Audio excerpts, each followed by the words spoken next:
Bonjour à toutes et à tous, j'espère que vous allez bien. Alors bienvenue sur la chaîne YouTube de Des Plumes et des Nombres pour ce numéroscope des 22. Pour savoir si le nombre 22 fait partie des nombres de votre vie, je vous invite à procéder au petit calcul au bas de la vidéo. Et on est parti les 22. Alors voyons voir ce qui se passe sur votre mois d'avril, tout en sachant que le nombre qui va venir nous booster tous, nous animer tous les uns les autres, pour ce mois d'avril, eh bien c'est le 1. Pourquoi? Parce que avril, 4e mois de l'année, et 2022, énergie du 6. Donc si j'additionne les deux, 6 plus 4, 10, 1 plus 0, 1 réduit osophiquement, c'est l'énergie du 1. Donc il est question de détermination, de renouveau, de besoin et de pouvoir de reconquête, mais aussi de résolution. Et quand on a du 1, on nous demande vraiment de ne pas du tout lâcher notre garde sur notre faculté à rester déterminé. Alors, je vais vous expliquer comment ça va se passer pour le mois d'avril, pour les numéroscopes. Je vais tout simplement prendre 3 cartes avec l'héritage du tarot divin pour regarder ce qui appartient au passé. Ensuite, regardez ce que vous devez activer, ce qu'on vous conseille d'activer instamment sur avril, et les perspectives d'évolution à moyen, court terme. Alors, en dos de deck, déjà, j'ai le 6 de denier pour vous, les 22. Alors, le 6 de denier, c'est assez intéressant. Ça me parle de l'importance de projets financiers en famille, de quelque chose de réfléchi. Ça peut parler, par exemple, d'investir dans un nouveau bien immobilier, peut-être, pour passer plus de temps en famille, pour aller vivre quelque chose, je sais pas moi, au bord de la mer, avoir une résidence secondaire. Alors, tac, on va aussi demander. Ah bah, je la prends puisqu'elle a sauté toute seule. Tac, tac et tac. Alors, c'est parti. 22, vous voyez, regarde, en dos de deck, on retrouve votre nombre, le 22, le magicien cartésien. Alors, c'est en train de me parler aussi d'une énergie assez importante. C'est-à-dire que vous êtes en train de semer des petites graines d'or, ci et là, pour votre évolution. Et ce qu'on vous demande, c'est pas d'avoir un objectif de résultat, d'avoir un objectif plutôt de faire et savoir faire et d'être bien dans ce que vous faites, de comment vous le faites et pourquoi vous le faites. Alors, qu'est-ce qu'on vous demande de laisser de côté? Les tracas, les fausses questions en fait qui vous ont empêché, ok, bon alors c'est très clair.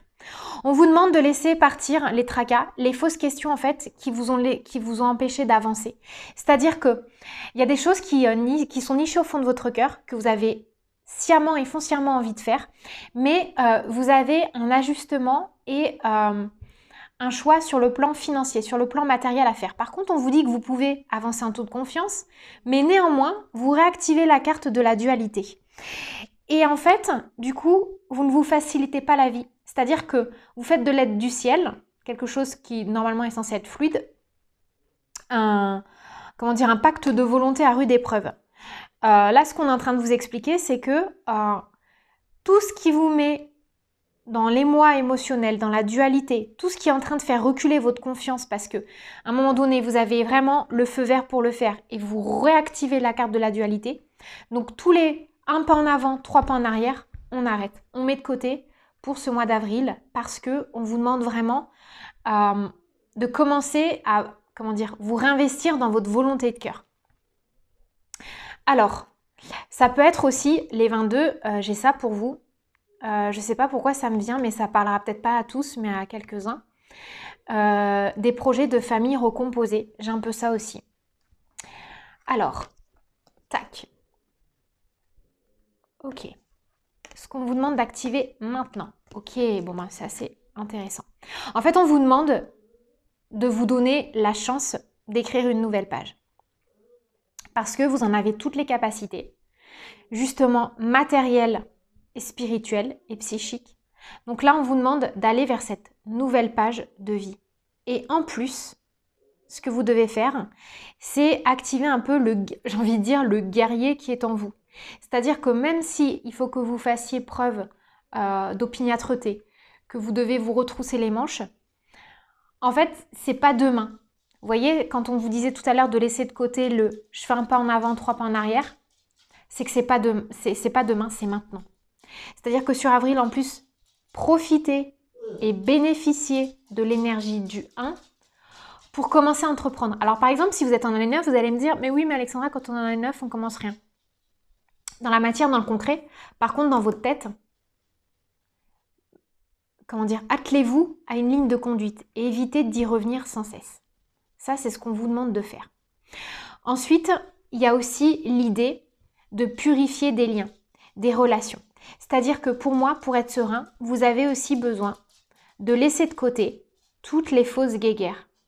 Vous avez besoin de laisser de côté aussi, ou de parler, de vous réconcilier avec quelqu'un, d'expliquer le fond de votre pensée si vous n'avez peut-être pas été hyper délicat ou parfois un peu injuste.